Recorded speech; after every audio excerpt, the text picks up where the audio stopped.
ಸಂವಿಧಾನಾತ್ಮಕವಾಗಿ ಚುನಾವಣಾ ಆಯೋಗ ಕೈಗೊಂಡಿರುವ ಸಮಗ್ರ ವಿಶೇಷ ಮತದಾರರ ಪರಿಷ್ಕರಣೆ ಕಾರ್ಯವನ್ನು ಪಾರದರ್ಶಕವಾಗಿ ಮತ್ತು ಜವಾಬ್ದಾರಿಯಿಂದ ಮಾಡಬೇಕಿದೆ ಎಂದು ಜಿಲ್ಲಾಧಿಕಾರಿ ಕೆಎಸ್ ಲತಾ ಕುಮಾರಿ ಕಟ್ಟುನಿಟ್ಟಿನ ಸೂಚನೆ ನೀಡಿದರು. ಪಟ್ಟಣದ ಶಿಕ್ಷಕರ ಭವನದಲ್ಲಿ ಮಂಗಳವಾರ ನಡೆದ ಮತಗಟ್ಟೆ ಅಧಿಕಾರಿ ಮತ್ತು ಮೇಲ್ವಿಚಾರಕರ ಸಭೆಯಲ್ಲಿ ಮಾತನಾಡಿದ ಅವರು, ಈಗಾಗಲೇ 95% ಮ್ಯಾಪಿಂಗ್ ಕಾರ್ಯ ನಡೆದಿದೆ. ಇದು ಕೂಡಲೇ 100% ಪ್ರಗತಿಯಾಗಬೇಕಿದೆ. ಬೂತ್ ಲೆವೆಲ್ ಏಜೆಂಟರ ನೇಮಕ ಕುರಿತು ರಾಜಕೀಯ ಪಕ್ಷಗಳ ಮುಖಂಡರಲ್ಲಿ ಕೇಳಿಕೊಳ್ಳುತ್ತೇವೆ. ಅವರು ನೇಮಿಸುತ್ತಾರೆ.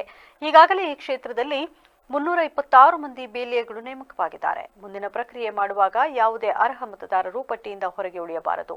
ಅದರಲ್ಲಿಯೂ ಕೂಡ ಗಣ್ಯಾತಿ ಗಣ್ಯರನ್ನ ಕೈಬಿಡಬಾರದು. ಏನಾದರೂ ಮಾಹಿತಿ ಪಡೆಯಬೇಕಾದರೆ ಈ ಕ್ಷೇತ್ರದ ಆರ್ಒ ಆದ ರುದ್ರಮುನಿ ಹಾಗೂ ಎಆರ್ಒ ಆದ ತಹಶೀಲ್ದಾರ್ ಸೌಮ್ಯ ಅವರನ್ನ ಸಂಪರ್ಕಿಸಬಹುದಾಗಿದೆ ಎಂದು ಹೇಳಿದರು.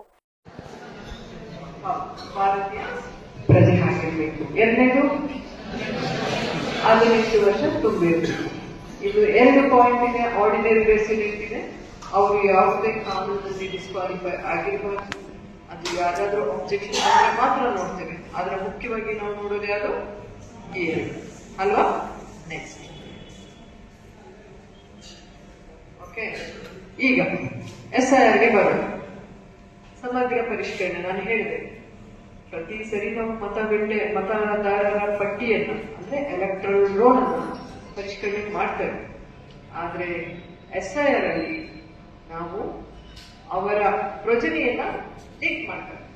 ಈ ತರ ಇದುವರೆಗೂ ಎಷ್ಟು ಬಾರಿ SIR ಆಗಿದೆ ನಮ್ಮ ದೇಶದಲ್ಲಿ? ಸುಮಾರು 10 ಬಾರಿ ಆಗಿದೆ ಅಲ್ವಾ. ಅದರಲ್ಲಿ ಲಾಸ್ಟ್ ಟೈಮ್ ಯಾವಾಗ ಆಗಿತ್ತು? 2002ರಲ್ಲಿ ನಮ್ಮ ಕರ್ನಾಟಕ ರಾಜ್ಯದಲ್ಲಿ SIR ಆಗಿತ್ತು.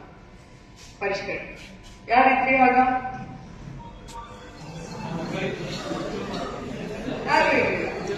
ಸಭೆಯಲ್ಲಿ ತಹಶೀಲ್ದಾರ್ ಸೌಮ್ಯ ಸೇರಿದಂತೆ ಇತರ ಅಧಿಕಾರಿಗಳು, ಸಿಬ್ಬಂದಿಗಳು, ಮತಗಟ್ಟೆ ಅಧಿಕಾರಿಗಳು, ಮೇಲ್ವಿಚಾರಕರು ಹಾಜರಿದ್ದರು.